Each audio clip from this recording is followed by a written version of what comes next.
ಜೈ ಭಗವಾನ್. ಎಲ್ಲರಿಗೂ ನಮಸ್ಕಾರ. ಓಂ ಮಹಾದೇವೇ ಚ ವಿಷ್ಣುಪತ್ನಿ ಚ ಮಹಿ ತನ್ನ ಐಶ್ವರ್ಯ ಲಕ್ಷ್ಮಿ ಪ್ರಚೋದಯತರ. ನಮಸ್ಕಾರ. ಇವತ್ತಿನ ವಿಶೇಷ ಸಂಚಿಕೆಯಲ್ಲಿ ಅನೇಕ ವಿಚಾರಗಳನ್ನು ನಾವು ತಿಳ್ಕೋಣ. ಮೊದಲನೇದಾಗಿ ಈ ಸಂಕ್ರಾಂತಿ ಹಬ್ಬದ ದಿನ ಈ ಒಂದು ಅಖಂಡ ದೀಪವನ್ನು ನೀವು ಹಚ್ಚಿದ್ದೇ ಆಯಿತು ಅಂತಂದರೆ ನಿಮ್ಮ ಮನಸ್ಸಿನಲ್ಲಿರುವಂತಹ ಏನೇ ನೀವು ಮನಸ್ಸಲ್ಲಿ ಇಟ್ಕೊಂಡಿದ್ರು ಕೂಡ ಎಲ್ಲವೂ ಕೂಡ ಅದು ನೆರವೇರ್ಬಿಡುತ್ತೆ. ಮನಸ್ಸಿನಲ್ಲಿರುವಂಥ ಏನೇ ನೀವು ಮನಸ್ಸಲ್ಲಿ ಇಂಥದ್ದು ಆಗಬೇಕು ಅಂತ ಅಂದ್ಕೊಂಡು ಅದು ಆಗಿಬಿಡುತ್ತೆ. ಅದಂತ ಅದ್ಭುತವಾದಂಥ ವಿಚಾರ ತಿಳಿಸ್ಕೊಡ್ತೀನಿ. ಅದಕ್ಕಿಂತ ಮುಂಚೆ ನೀವು ವಿನಯೋಗಿ ಗುರೂಜಿ ಅಂತ ಯೂಟ್ಯೂಬ್ ಚಾನಲ್ ಲೈಕ್ ಮಾಡಿ, ಸಬ್ಸ್ಕ್ರೈಬ್ ಆಗಿ, ಮತ್ತು ಬೆಲ್ ಬಟನನ್ನು ಒತ್ತಿ, ಮತ್ತು ಫೇಸ್ಬುಕ್ಕು ಇನ್ಸ್ಟಾಗ್ರಾಮನ್ನು ಕೂಡ ಲೈಕ್ ಮಾಡಿ, ಶೇರ್ ಮಾಡಿ, ಮತ್ತು ಫಾಲೋವನ್ನು ಮಾಡಿಕೊಳ್ಳಿ. ಇದೇ ಫೆಬ್ರವರಿ 6ನೇ ತಾರೀಕು ಆಧ್ಯಾತ್ಮ ಪಯಣ ಇದೆ. ಆ ಆಧ್ಯಾತ್ಮ ಪಯಣದಲ್ಲಿ ನಾವು ಪೂರಿ ಜಗನ್ನಾಥ ಯಾತ್ರೆಗೆ ಹೋಗ್ತಾ ಇದ್ದೀವಿ. ಫ್ಲೈಟಲ್ಲಿ ಹೋಗಿ ಫ್ಲೈಟಲ್ಲಿ ಬರೋದು 2 nights 3 days. ಇದು ಏನು ಅಂತಂದರೆ ವಿಶೇಷವಾಗಿ ಪುಣ್ಯಕ್ಷೇತ್ರ ದರ್ಶನ. ಚಾರಧಾಮಲ್ಲಿ ಒಂದಾದಂತಹ ಈ ಒಂದು ಪೂರಿ ಜಗನ್ನಾಥ. ಈ ಪೂರಿ ಜಗನ್ನಾಥದಲ್ಲಿ ಏನು ವಿಶೇಷ ಅಂತಂದರೆ ಎಲ್ಲರೂ ನಾವೇನಲ್ಲಿ ಮಾಡಿದ್ವಿ, ದೇವ್ರನ್ನ ನೋಡೋಕ್ಕೆ ನಾವು ಹೋಗ್ತೀವಿ. ಆದರೆ ಭಗವಂತ ನಮ್ಮನ್ನು ನೋಡೋದಕ್ಕೆ ಪೂರಿ ಜಗನ್ನಾಥಕ್ಕೆ ಕರೆಸ್ಕೊತಾನೆ. ಅದಕ್ಕೆ ಎಷ್ಟು ದೊಡ್ಡ ದೊಡ್ಡ ಕಣ್ಣುಗಳು, ಎಲ್ಲರನ್ನೂ ಕೂಡ ನೋಡ್ತಾನೆ. ಅದಕ್ಕೋಸ್ಕರ ಆ ಭಗವಂತ ನಿಮ್ಮನ್ನು ಕೂಡ ಕರೆಸ್ಕೊತಾ ಇದ್ದಾನೆ. ಹಾಗಾಗಿ ಈ ಒಂದು ಆಧ್ಯಾತ್ಮ ಪಯಣಕ್ಕೆ ನೀವು ಭಾಗಿಯಾಗಿ ಹೆಚ್ಚಿನ ಒಂದು ಮಾಹಿತಿಗಾಗಿ ನಿಮಗೆ ನಮ್ಮ ಆಫೀಸ್ಗೆ ಫೋನ್ ಮಾಡಿ, ಮತ್ತು ಕೆಲವೇ ಸೀಟ್ಗಳಿರುವಂಥದ್ದು ಆ ಆಫೀಸ್ಗೆ ಫೋನ್ ಮಾಡಿ, ಕರೆ ಮಾಡಿ ನಿಮಗೆ ವಿಚಾರವನ್ನು ತಿಳಿಸಿ ಅದ್ರ ಬಗ್ಗೆ ಸಂಪೂರ್ಣವಾದಂಥ ಮಾಹಿತಿಯನ್ನು ಕೊಡ್ತಾರೆ. ಆಧ್ಯಾತ್ಮ ಪಯಣದ ಬಗ್ಗೆ ಮತ್ತು ಪೂರಿ ಜಗನ್ನಾಥ ನಾವೆಲ್ಲ ಹೋಗೋದಕ್ಕೆ ಸಿದ್ಧವಾಗಿದ್ದೀವಿ. ನೀವು ಕೂಡ ಬರ್ತೀರಲ್ಲ, ಗೊತ್ತಲ್ಲ. ನೋಡಿ, ಪ್ರತಿಯೊಬ್ಬರು ಕೂಡ ಈ ಭೂಮಿ ಮೇಲೆ ಏನಕ್ಕೆ ಬಂದಿರೋದು ಅಂತಂದರೆ ಮೇಯ್ನ್ ಬೇಕಾಗಿರುವಂಥದ್ದು ಅವ್ರಿಗೆ ಇಷ್ಟಾರ್ಥಗಳನ್ನು ಈಡೇರಿಸ್ಕೊಂಡು, ಮತ್ತು ಆಸೆಗಳನ್ನು ಈಡೇರಿಸ್ಕೊಳ್ಳೋದಕ್ಕೆ, ಮತ್ತು ಅಂದ್ಕೊಂಡಿದ್ದು ಆಗಬೇಕು. ಅಂದ್ಕೊಂಡಿದ್ದು ಆದರೆ ಅವರ ಒಂದು ಇಷ್ಟಾರ್ಥಗಳು ಈಡೇರುತ್ತೆ. ಇಷ್ಟಾರ್ಥಗಳು ಈಡೇರಿತು ಅಂತಂದರೆ ಆಸೆ ಅದು ನಿರ್ವಿಘ್ನವಾಗಿ ನಡೆಯುತ್ತೆ, ಆಸೆ ಈಡೇರುತ್ತೆ.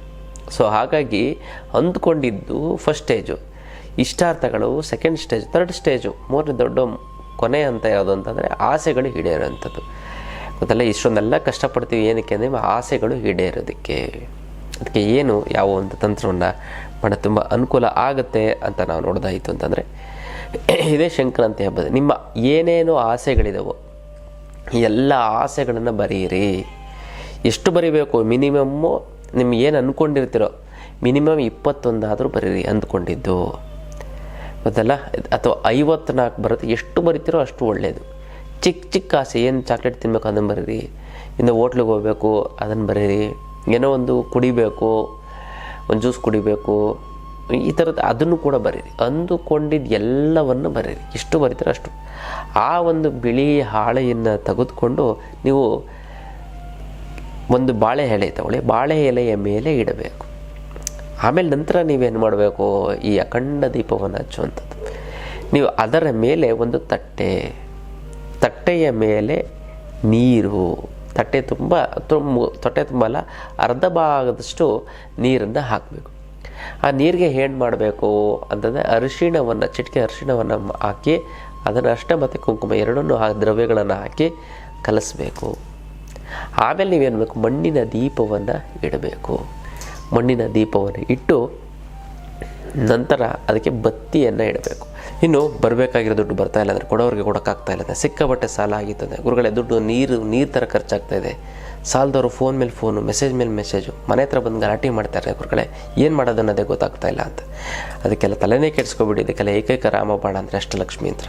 ಈ ಅಷ್ಟಲಕ್ಷ್ಮಿ ಯಂತ್ರವನ್ನು ಮನೆಯಿಟ್ಟು ಪ್ರತಿಷ್ಠಾಪನೆ ಮಾಡಿ ಸಾಕ್ಷಾತ್ ಮಹಾಲಕ್ಷ್ಮಿ ನಿಮ್ಮ ಮನೆಯಲ್ಲಿ ನೆಲೆಸಿದ ಹಾಗೆ ಇಂದ ಅದ್ಭುತವಾದಂಥ ಒಂದು ಯಂತ್ರ. ಇದಕ್ಕೆ ಮುಟ್ಟು ಕಟ್ಟು ಚಟ್ಟು ಮಡಿ ಮೇಲಿಗೆ ಸುತ್ತಗ ಗೀತ್ಕ ವೆಜ್ಜು ನಾನ್ ವೆಜ್ ಜಾತಿ ಗೀತಿ ದಿಕ್ಕು ಗಿಕ್ಕು ಆ ಥರದ್ದೇನಿಲ್ಲ. ಇಟ್ಟರೆ ಸಾಕು, ನಿಮಗೆ ದುಡ್ಡು ಬರುತ್ತೆ, ಸಾಲ ತೀರೋಗ್ಬಿಡ್ತದೆ, ಮತ್ತು ಇನ್ನೆಷ್ಟು ಶ್ರೀಮಂತರಾಗ್ತೀರಾ, ಕೋಟ್ಯಾಧೀಶ್ವರ ಆಗ್ತೀರಾ.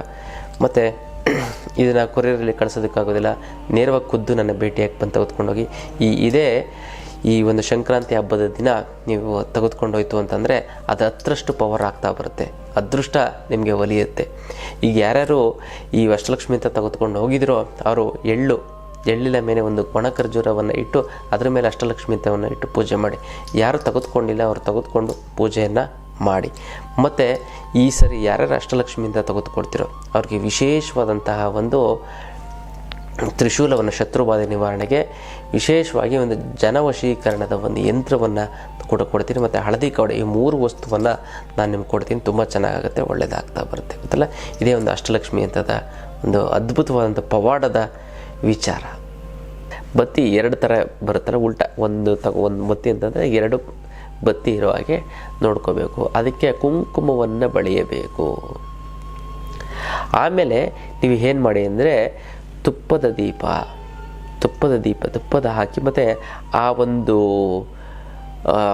ದೀಪ ಇದೆಯಲ್ಲ, ಆ ದೀಪಕ್ಕೂ ಕೂಡ ಅರಿಶಿಣವನ್ನು ಸ್ವಲ್ಪ ಒದ್ದೆ ಮಾಡಿಕೊಂಡು ಅರಿಶಿಣವನ್ನು ಬಳಿಯಬೇಕು, ಚೆನ್ನಾಗಿ ಬಳಿಬೇಕು.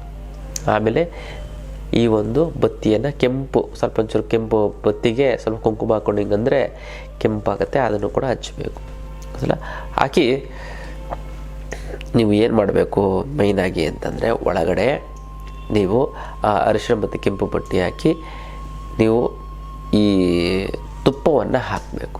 ತುಪ್ಪವನ್ನು ಹಾಕಿ ನೀವು ಏನು ಮಾಡಬೇಕು ಮೇಯ್ನಾಗಿ ಅಂತಂದರೆ, ಈ ಕಡಲೆಕಾಳು ಇದೆಯಲ್ಲ, ಕಡಲೆಕಾಳು ಮತ್ತು ಬಿಳಿ ಎಳ್ಳು ಎರಡೂ ಕೂಡ ಚಿಟಿಕೆ ಆ ದೀಪದ ಒಳಗಡೆ ಹಾಕಬೇಕು. ದೀಪದ ಒಳಗಡೆ ಹಾಕಿದ ನಂತರ ನೀವು ಅದನ್ನು ಏನು ಮಾಡಬೇಕು, ದೀಪವನ್ನು ಹಚ್ಚಬೇಕು.